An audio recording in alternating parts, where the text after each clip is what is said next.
ஆண்டவராய் இயேசு கிறிஸ்துவின் நாமத்தினாலே உங்கள் யாவருக்கு என்னுடைய அன்பான வாழ்த்துக்களை நன்றி நான் தெரிவித்துக் கொள்கிறேன்.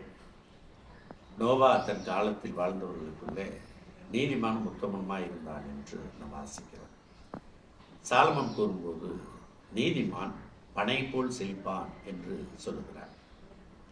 இன்றைக்கு தமிழ்நாட்டில் பனை என்பது பனைமரம் பரவலாக இருக்கிறது. அந்த பனைமரத்தினுடைய பயன்கள் ஏராளம். பனைமரம் சட்டம், விட்டம், உத்திரம் போன்றவர்களுக்கு பயன்படுகிறது.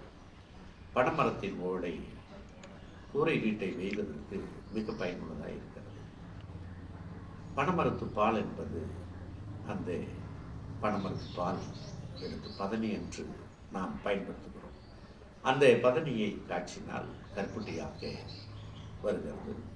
கருப்பட்டி நாள் பட்டால் கல்கண்டு பெற்றுக் கொடுக்கிறது. அது மட்டுமல்ல, பனைமரத்தில் அந்த நுங்கு என்று சொல்லக்கூடிய ஒரு பானத்தை நாம் பயன்படுத்துகிறோம்.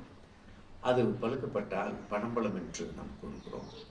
பனம்பழம் அந்த கொட்டையை விதைத்தால் பனங்கிழங்காக நமக்கு கிடைக்கிறது.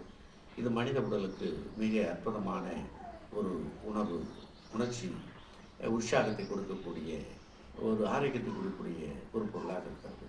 இப்படி தேவன் நீதிமானுக்கு அற்புதமான ஒரு வார்த்தைகளை கொடுக்கிறார். தேவனுக்கு நாம் நன்றி சொல்லுவோம்.